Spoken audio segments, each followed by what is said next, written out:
आमदार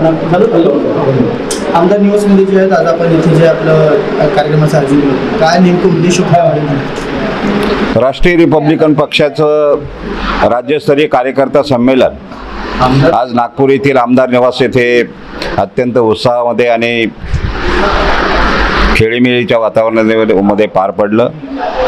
आगामी होऊ घातलेल्या विधानसभेच्या निवडणुका विदर्भ, मराठवाडा, उत्तर महाराष्ट्र, पश्चिम महाराष्ट्र, कोकण आणि मुंबई या विभागामध्ये राष्ट्रीय रिपब्लिकन पक्षाचा प्रभाव ज्या ज्या मतदारसंघामध्ये आहे त्या मतदारसंघामध्ये राष्ट्रीय रिपब्लिकन पक्षाने निवडणूक लढविण्याचा ठराव आजच्या बैठकीत पारित करण्यात आला।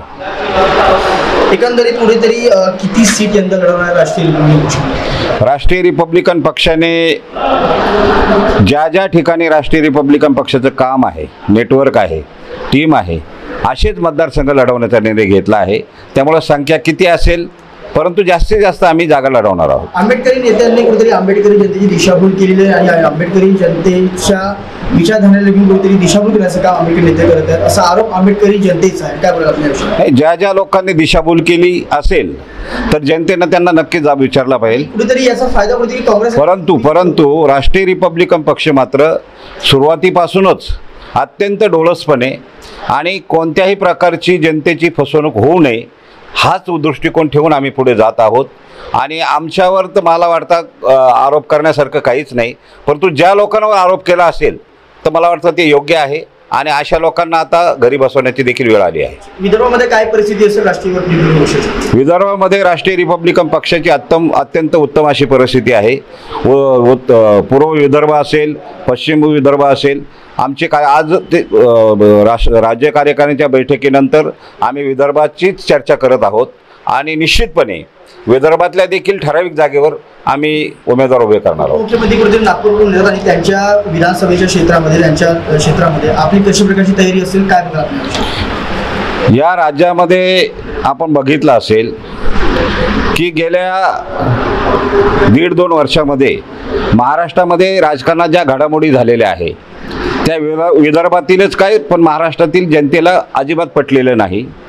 आणि ज्या ज्या लोकांनी या राज्याच्या जनतेची फसवणूक केली आहे, खोटी आश्वासनं दिली आहे, मग ते फडणवीस असतील, एकनाथ शिंदे असतील या अजित पवार असतील, ह्या लोकांवर जनतेचा राग आहे। म्हणूनच यांच्या 23 लोकसभेच्या सीट होत्या आणि ते 9 वर आलेले आहे आणि तीच परिस्थिती मला वाटतं विधानसभेला देखील असेल आणि देवेंद्र फडणवीस यांची देखील जागा निश्चितपणे धोक्यात आहे। त्या ठिकाणी देखील आम्ही जोर लावणार आहोत। राष्ट्रीय रिपब्लिकन पक्षाकडे काय असे नेमके मुद्दे आहेत जेणेकरून जे आहेत यंदा जे आहेत जनता त्यांच्यावर विश्वास? राष्ट्रीय रिपब्लिकन पक्षाकडे मुद्दे जनतेला सगळे मुद्दे ज्ञात आहे, फक्त राष्ट्रीय रिपब्लिकन पक्ष ते मुद्दे जनतेपुढं अत्यंत प्रभावीपणे घेऊन जाणार आहे। महागाईचा मुद्दा असेल, आता ही खोटी जी लाडकी बहीण आणि भावाची योजना आणलेली आहे अशी कोणतीही योजना शासनाच्या स्तरावर नाही। कालच वित्त विभागाने ह्या योजनेला विरोध केलेला आहे, सरकार कर्जबाजारी झालेलं आहे असं अजित पवारांचं जे वित्त विभाग आहे ते सांगतंय।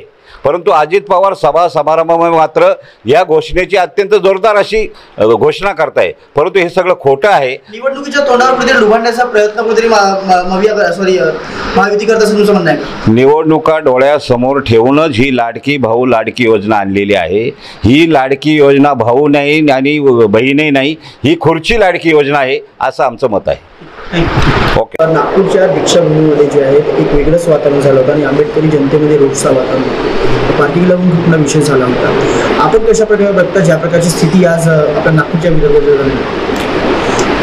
दीक्षाभूमी हे आंबेडकरी बौद्ध समाजाचं अस्मितेचे ठिकाण आहे आणि हजारो देश बांधव त्या ठिकाणी नतमस्तक होण्यासाठी येतात। महाराष्ट्र शासनाने त्या ठिकाणी पार्किंगच्या नावाखाली त्या ठिकाणी विद्रुपीकरण सुरू केलं आहे।